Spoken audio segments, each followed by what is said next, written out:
Hey,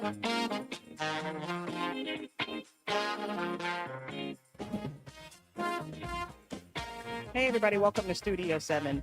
I'm Mercedes Wilson, and today we have Yeah. Matt Beauvais, long distance. Hey, Matt.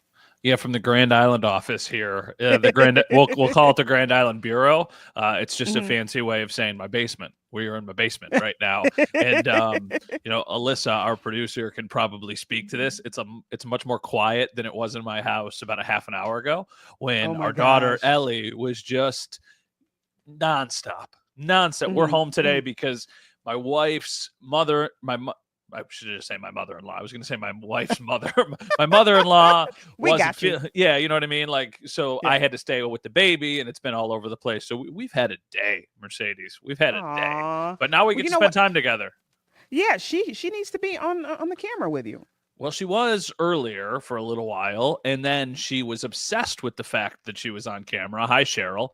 And then she wouldn't let me put her down or get rid of her for a couple minutes when I needed her to. The plan was like, hey, Ellie, look at yourself on camera and then go play for 20 minutes. She doesn't understand that yet. Lori, good afternoon. So, yeah, it was, I'm glad this is much calmer than it was in my house a little bit ago.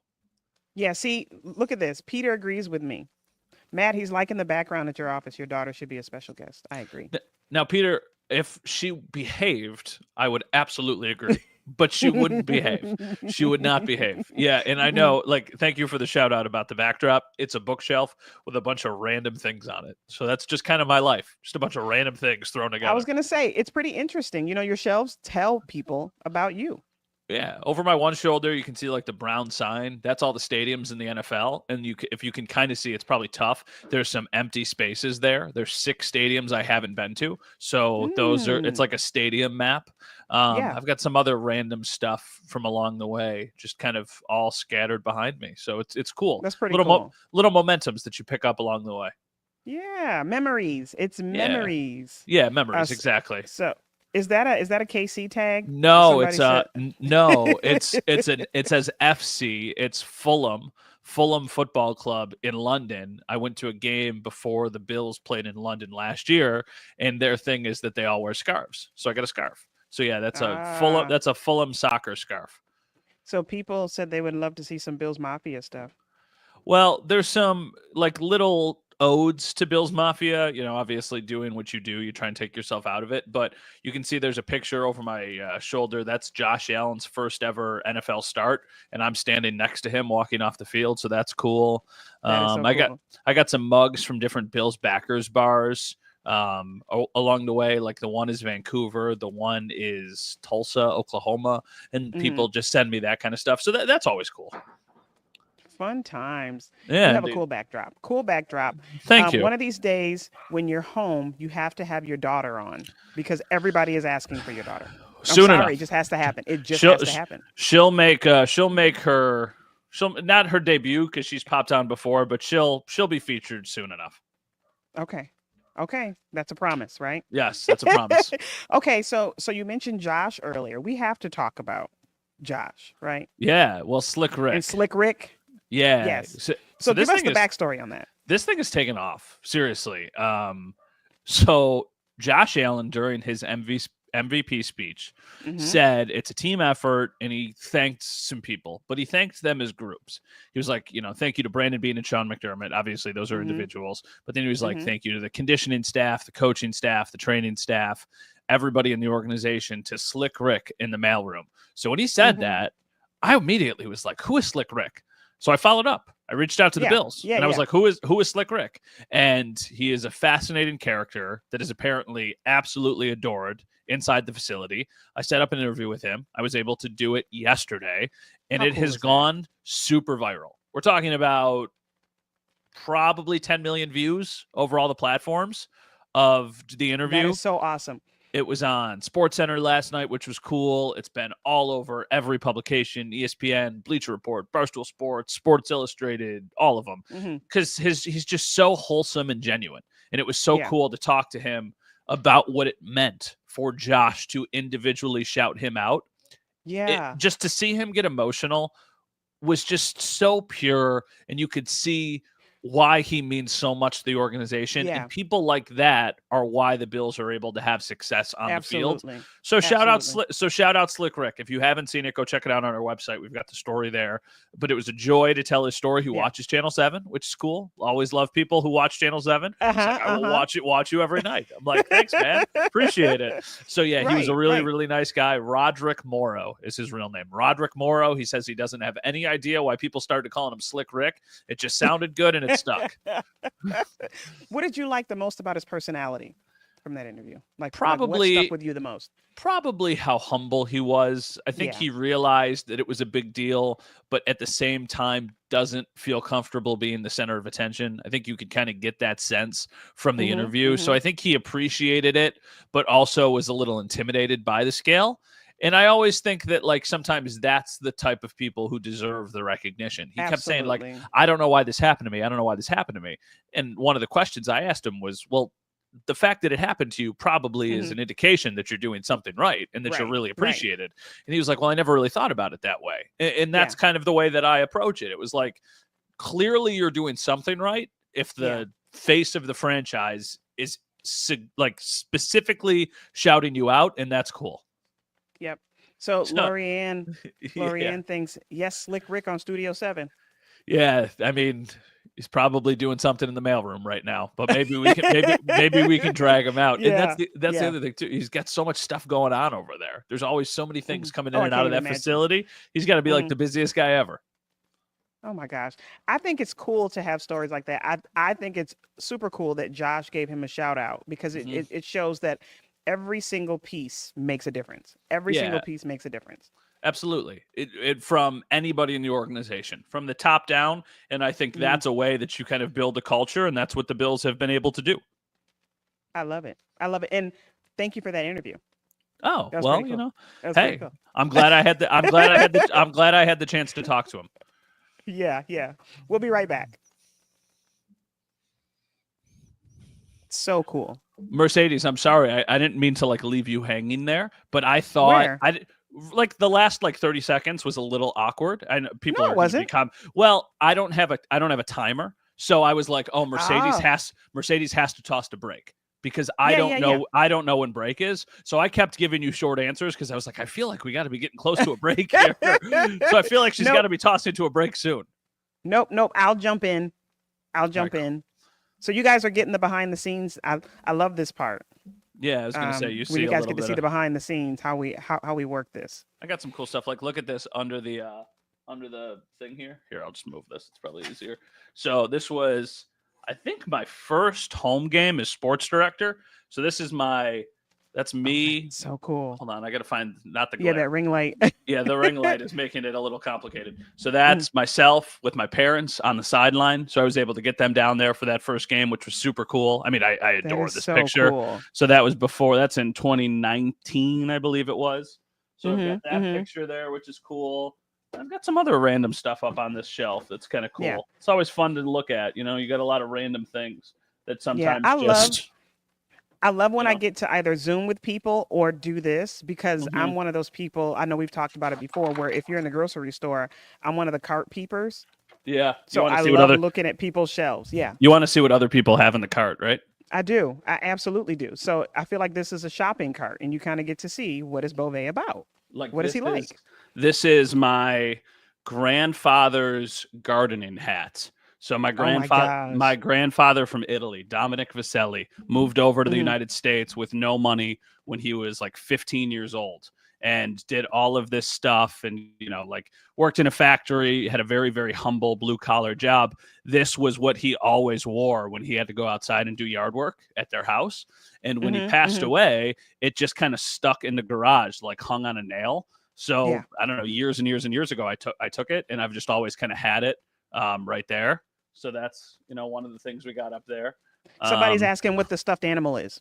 So if you know what a GIF or GIF is, depending on how you define it, there's a GIF of this dog with a top hat drinking a cup of coffee while everything behind him is on fire. And it says, this is fine. So I feel like a lot of that is my life. Like I am sitting here trying to mind my business with my cup of coffee and everything behind me is on fire. So I'll show you. I'll bring it up on my phone. I can show you the picture. We got about 10 seconds, and then we can All right, I'll show chat. Yeah.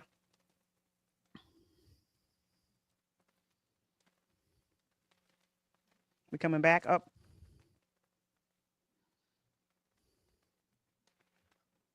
Welcome back to Studio 7. So I have to let you all know, if you are not watching us online during the breaks, you're missing out. We're on Facebook, no S.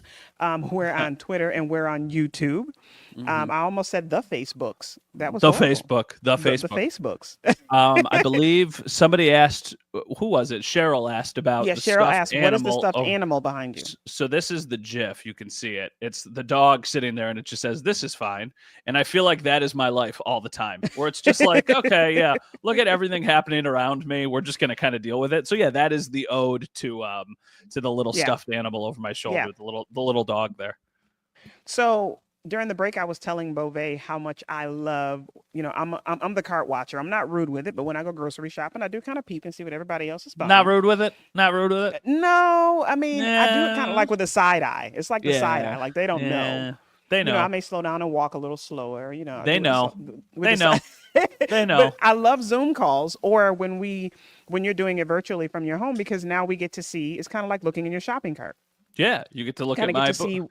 Yeah, your life, and you get to look at my bookshelf. You can see there's some other cool stuff down here too. I've got I got to get better with it. My house has been taken over by my nearly 2-year-old. I've got random toys all over. I'm looking right now. I've got a rocking horse that's a stuffed swan next to a child-sized Christmas tree and a dollhouse, all probably 10 feet to my right. That sounds about normal. Sounds about normal. It's quite the assortment of things. But then I've got some other cool stuff kind of hanging down here, which is always cool. Like one of the things I'm looking at right now, you'll appreciate this. There's a restaurant in Niagara Falls, very, very famous for Niagara Falls, called the Como. I don't know if you've ever been to the Como. Yeah, I've never been, but yeah.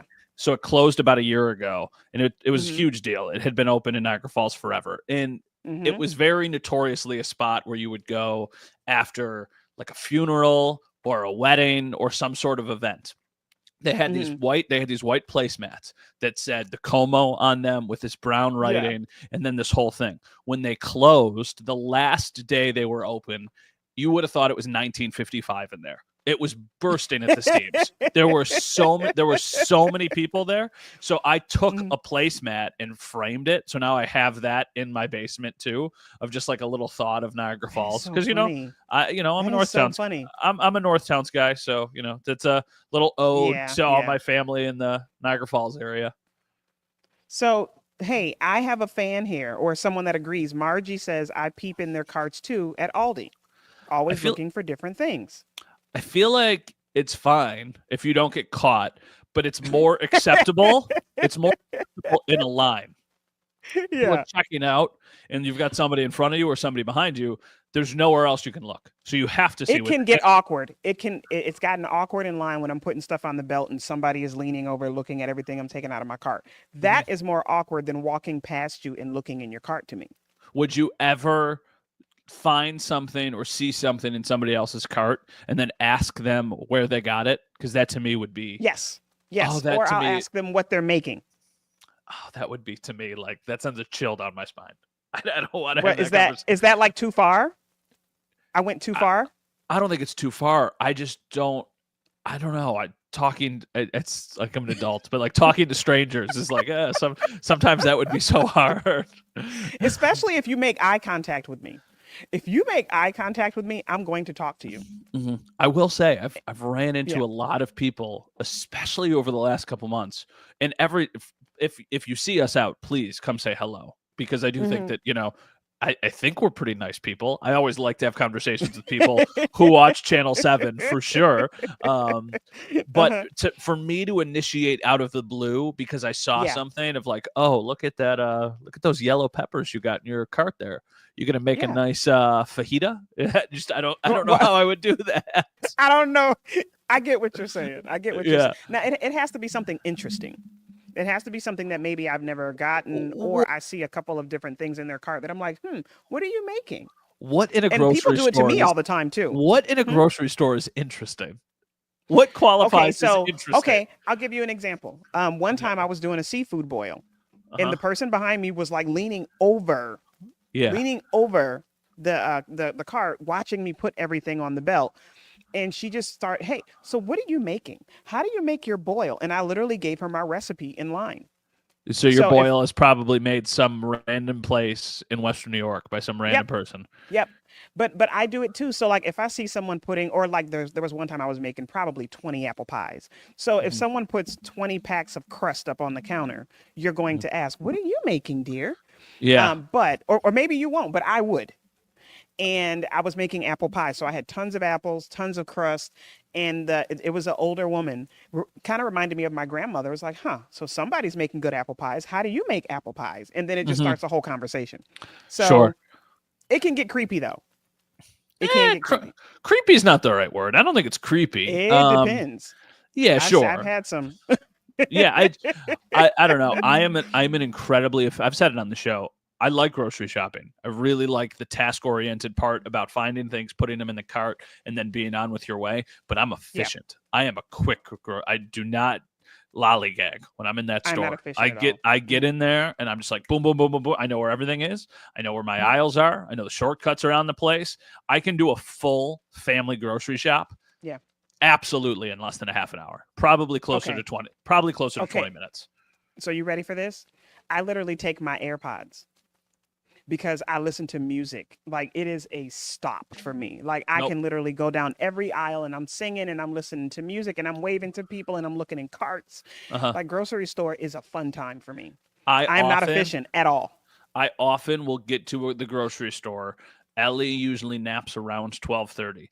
I can pretty frequently get to the grocery store 20 minutes away from my house at 11:30, do the entire grocery shop, get home, unload the groceries and get Ellie down for a nap before it's been 12:30.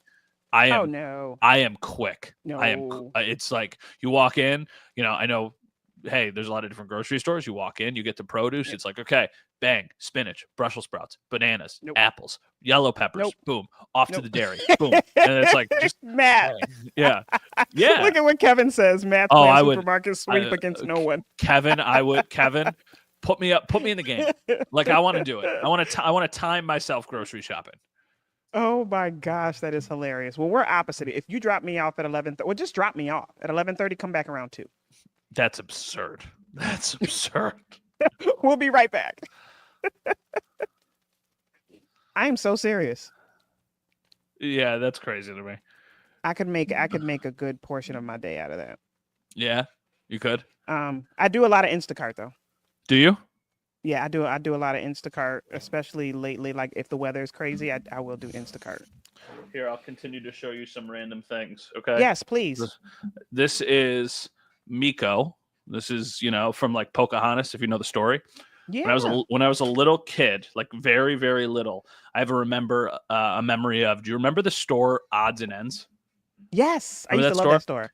So my dad used to play Santa for work for his company.